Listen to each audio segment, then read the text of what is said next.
Hi folks, it's Ryan from Drinks and Dragons. Welcome. Tonight I wanted to spend some time talking about how to create a successful and entertaining homebrew campaign. There's essentially two ways. So this is probably a conversation geared more towards dungeon masters than towards players, but there's no reason why players can't listen in and kind of think through kind of how they can contribute to a game that your dungeon master has prepared. But this is really probably more for a dungeon master who's sitting around going, you know what, I've got some kind of pre-written material, pre-written adventures from Wizards of the Coast. They've been great, but I'd like to make my own. And so this is a conversation about what I do, the kind of the tips and tricks and things that I utilize to make my own campaigns. So think about it like this. A campaign, in my mind, is like a novel. A one-shot or some sort of a short adventure is like a short story. And so this edition of Drinks and Dragons, I'd like to talk about how to create maybe a one-shot or a two-shot, three-shot, something like that, more of a short story, and how those can be really entertaining, kind of the thought process. It's a little bit different, in my opinion, than creating an entire campaign, which is what I'm currently running now, which is a bit of a different process. But I'm going to take one of my favorite shorts that I created several years ago and just kind of talk through the steps and the things that I went through to sort of create that.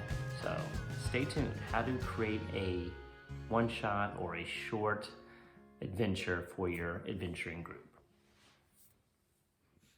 So I have before me every writer's hurdle, a blank page. This is actually graph paper, by the way. I love using graph paper. I've got lots of different kinds of graph paper. Here's some sort of kind of beat up graph paper that I use, and I tend to reuse it in a weird, it's just kind of weird. It's not like I don't have enough, but anyways. So you kind of a blank page. And you just think about, okay, so I'm going to be the dungeon master for this campaign or this short adventure. And let's just call it a one-shot. And sometimes it just takes a couple of nights. So we'll just pretend like this is a one-shot.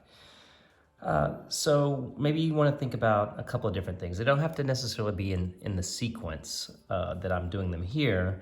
But as I'm kind of going through the creation of a one-shot campaign, the first question I want to answer as the dungeon master is, what level do I want my, it's way up there, so it's probably hard for you guys to see, but I'm just kind of writing it out here, and I'll take a picture of it and take a picture of this list and put it in the video so that you guys can screenshot it or jot it down if you want to, if this is helpful. So what level, and why is this important? What level are the players going to be? And why is this important? Well, it's important because if you are creating a one-shot and you're just going to, there's very little backstory involved here with your players. You're going to just kind of throw them into a quick adventure. They are not going to have the time to kind of develop and grow their character and build experience points and all those other things that go with a campaign. So you're going to say, well, you know what, I want to make a level 5 one shot. So I want all my player characters to be level 5. And then that will let you know kind of what is the difficulty of encounters. So if they're all level 5, let's say I've got four PCs, 4 player characters in my group. I'm the dungeon master, and I've got, let's see, can you see? I'm just scribbling here, so not a whole lot. So I've got, 4 PCs, and they're going to be coming in at level 5. Well, that lets me know that I don't need to have them kind of come out of the gate and fight, 3 or 4 goblins or a couple of orcs. They're going to have quite a few spell slots if they're magic users. They're going to have multiple attacks. If they're fighters, they're going to be able to kind of really do some combat. And just kind of by the nature of a one-shot, there's probably going to be quite a bit of combat involved. It tends to be, sort of the idea is that you kind of start, you get a lot of fighting and you get to some conclusion, which kind of is the point of doing a one-shot, but they can be a lot of fun, even without all of the kind of rich backstories. The second thing, besides player characters, levels, I like to think about the setting. Where is it? Is it going to be in the mountains? Is it going to be in a jungle, a forest, a city, a town, a dungeon?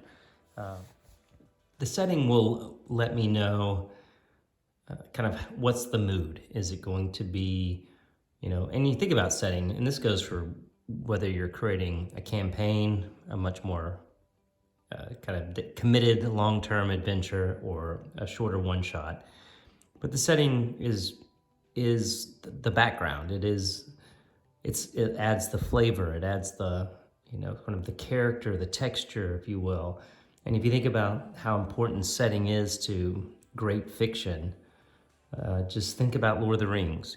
The difference between the Shire and Mordor. It couldn't be more stark. But there's also Rivendell, and there's also Gondor, and there's also Rohan. There's all of these different settings that are in the Lord of the Rings adventure, which you can't have the Mines of Moria without just that sense of sort of almost claustrophobia underneath the mountain, or you can't have Hobbiton without just this cheery, green, fecund environment with happy, just birds chirping. So it sets the scene, puts your mind into it.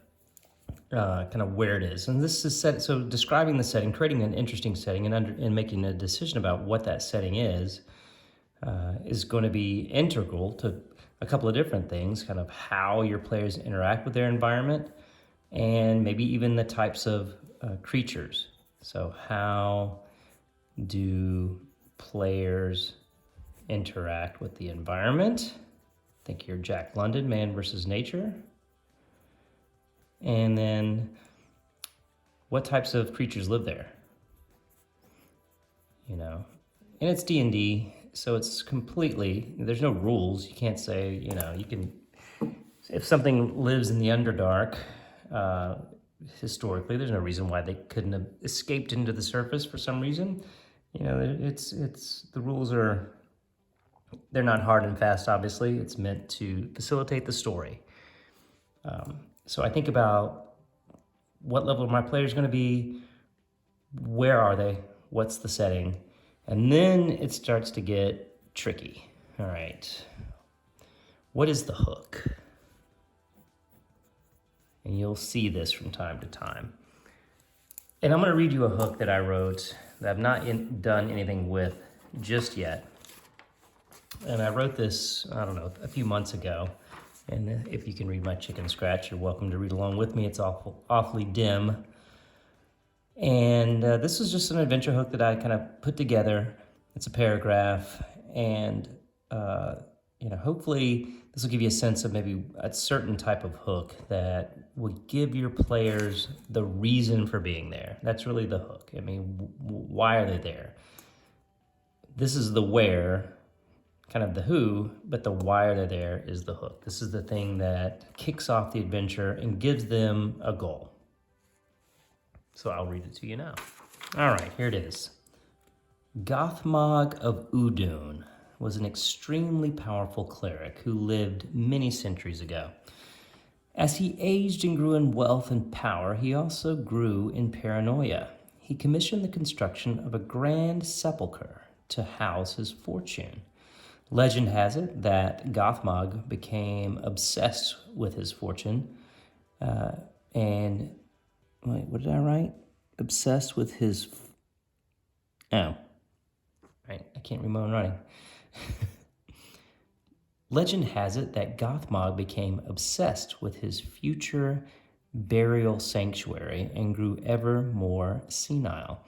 He let the outer edges of the sepulchre fall into disrepair, and soon it was invaded by foul creatures and beasts. Gothmog eventually never resurfaced from his tomb.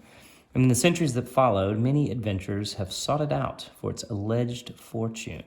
Only those who never found the entrance have returned to tell their tales. However, your group, I just put the however in there, your group has just discovered a small stone archway in the forest, which sits atop a large smooth marble slab. All right, so sounds like this group may have found the entrance to the sepulcher of Gothmog of Udun. And so this is teeing up for a dungeon, kind of a dungeon crawl, where I would have probably 5 or 6 rooms, maybe 7 in there.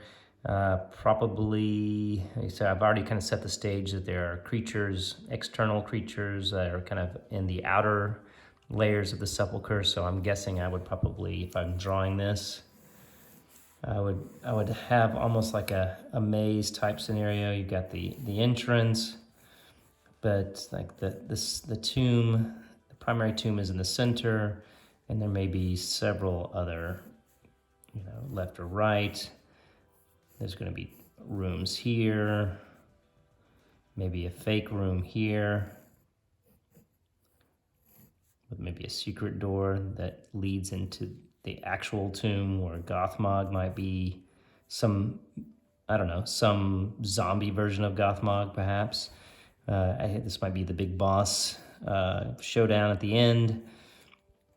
But, you've got all of these various things, and not all of these things were going to have monsters in them. I would probably have some sort of a trap. I'm not a cartographer, and this is me just completely riffing on this thing here, so bear with me. And then we'll put another room back here. And so we've kind of got 1, 2, 3, 4, 5, 6, 7 potential spaces for encounters. This is the stone archway. And then I would just kind of come over here and flesh these out. What's 1, what's 2, what's 3, what's 4, what's 5, what's 6, and what's 7. 7 might be Gothmog. 1 might be some sort of strange chamber. There's going to be probably a trap or 2, poison, maybe a puzzle here, some kind of a passageway puzzle, or maybe there's a puzzle here that opens this, and they kind of get through and they can't figure out how to get to the center. I don't know. I probably wouldn't make it come off of number 1 here. I probably would make it maybe some sort of hidden door that there would have to solve a riddle or something to get through to get to, or something like that. Anyway, so that would be kind of how I would maybe quickly turn the paragraph here into an actual adventure. I would spend some time with my monster manual. I would spend some time thinking about the kinds of creatures that someone like Gothmog might have had around him, and also the kinds of creatures that may have ended up in this dungeon, maybe in search of the treasure, who have gotten trapped there, or maybe just some wild creatures as well that just have wandered in and kind of made a nest or a home or something like that inside here. And then I would run this. I would get my player characters together. I would probably read this paragraph. I would have some notes for what's in each of these rooms and inside the dungeon. And I would kind of have my monster charts off to the side ready to go so that I don't slow anything down. This is my adventure. I've got it. Sometimes things kind of go haywire, and I'll show you another example with my group. This is really hard to see, I know. I write in pencil a lot because I like to erase. But this turned out to be this was going to be a one-shot, and then it ended up being something a lot more than that. It turned out this map, this little island I created, turned out to be about 5 or 6 session adventure, but it definitely had a kind of a simple straight line mission with several adventures along the way. And that's kind of what, for me, differentiates a one-shot from a campaign. A campaign will have an overarching mission, potentially, but a lot of like these things bolted together with a theme. You know, think about a campaign as a series of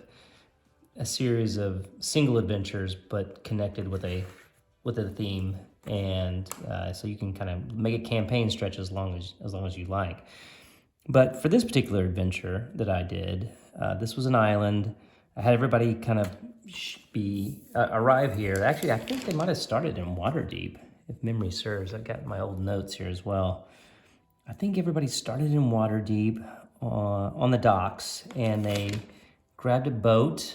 They commissioned a ship, and like their first encounter, I believe, was pirates on the open seas, and then they were taken down by shipwreck and they washed up on shore, and they on this island.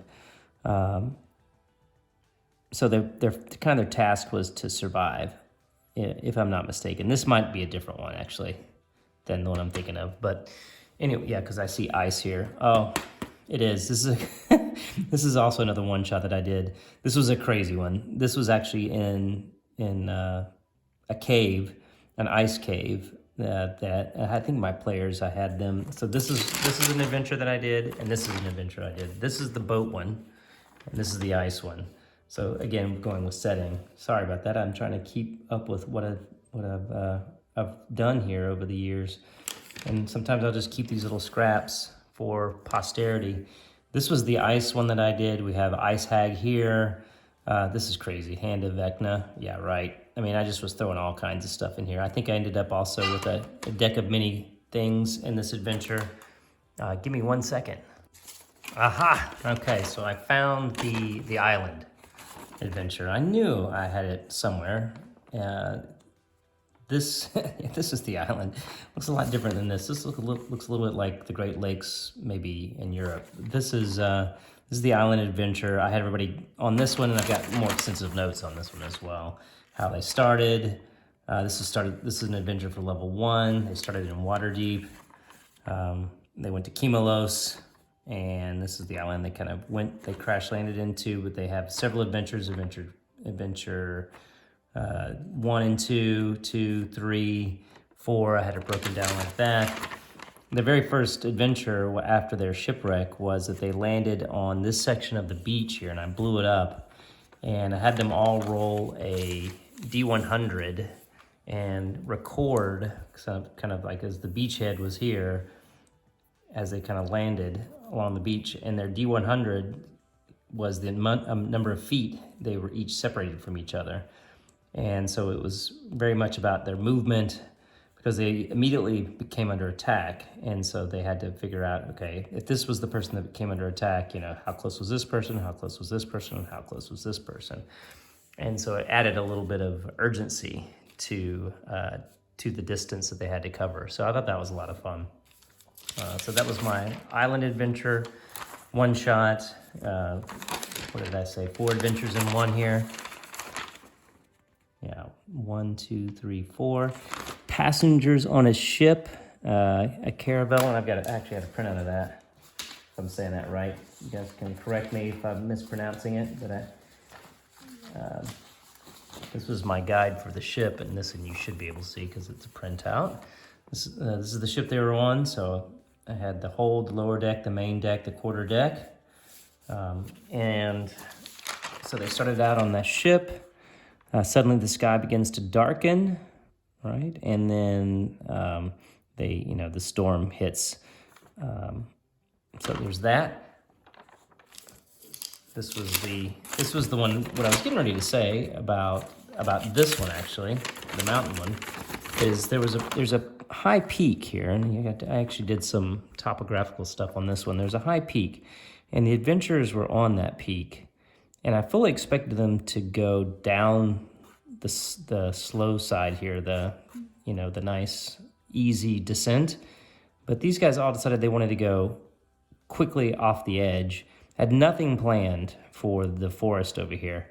And so I just completely improvised that entire evening, which is which is the life of a dungeon master. But it was a ton of fun and just kind of flying by the seat of your pants. And you don't want to be too rigid either. That's kind of the point of a lot of this stuff is if you're too rigid, well, then your players can sense it and they know that no matter what they try, you're going to steer them in a certain direction. But you've got to say yes to just about everything they ask and then roll with it. If they want to go some way that they can go, then they can go that way. There's no reason that they shouldn't be able to do that.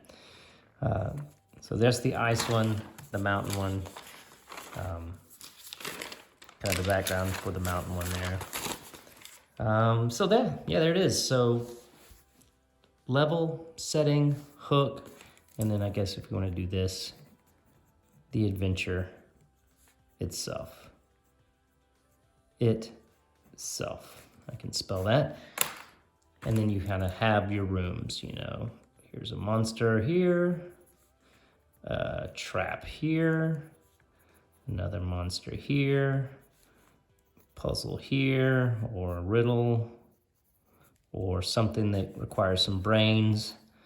Probably another monster here. Maybe just an interesting feature. Don't underestimate the power of an interesting feature to propel the story along, to give your player characters a break, and for them to investigate some things. And you could, you know, pepper some treasure in and out. And then here's Gothmog, the bad guy. The super bad guy is in there.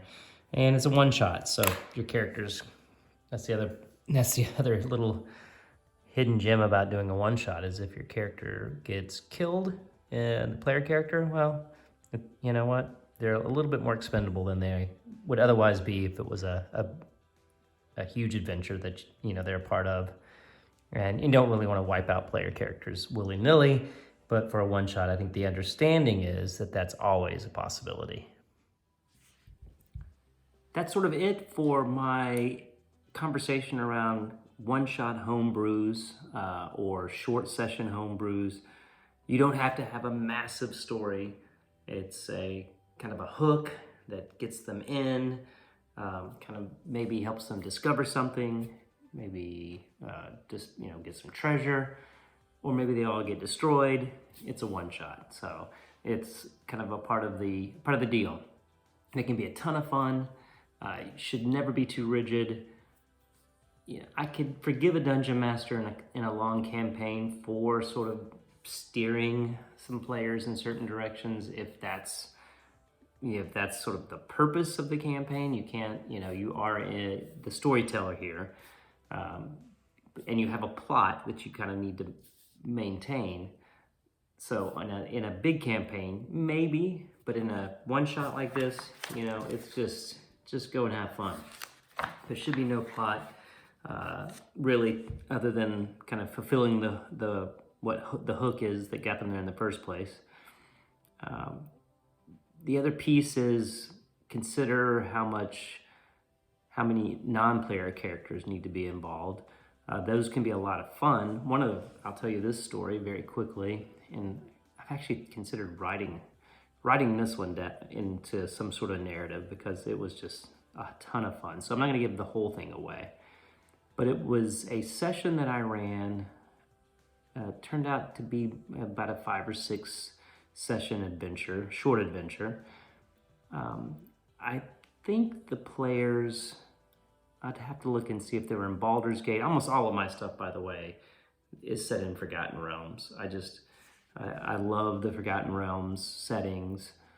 There's everything you can imagine and then some there, and there's so much lore out there that you can borrow or repurpose. You don't have to create you don't have to be, you know, I'm just pointing to Dune over there. You don't have to do a lot of world building, obviously, because it's already done for you. So I love it. And I typically will set my stories somewhere in the Forgotten Realms. And so for this particular one, I think it might have been Baldur's Gate. I'm trying to remember the town. It was just a town I picked randomly. I didn't even have the Sword Coast Adventures guide yet, so I might have just picked it out of nowhere. But the adventurers were in the town. I want to say they were at a tavern, just kind of shooting the breeze, as often adventures will do.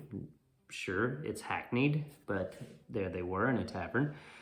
But they were approached by a plastered little halfling, elderly gentleman, but just blitzed. And he said he was looking for, or his boss was looking for, a group of strong men or women. I think, I can't remember if any of my player characters were playing women at that point, or females. But nonetheless, strong people to help with some issue that his boss was having. People were stealing, things were going missing. And so, little airfares here at record lows, guys. That's the notification I just got. Who's flying anywhere? I certainly am not.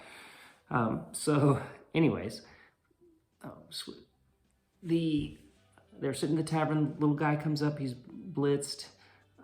His boss, things are going missing in his store, and he has a store. He's a very eccentric seller in this town, and he sells all sorts of, kind of trinkets, maybe some magical items here and there, but things keep going missing. He can't figure out who's the thief.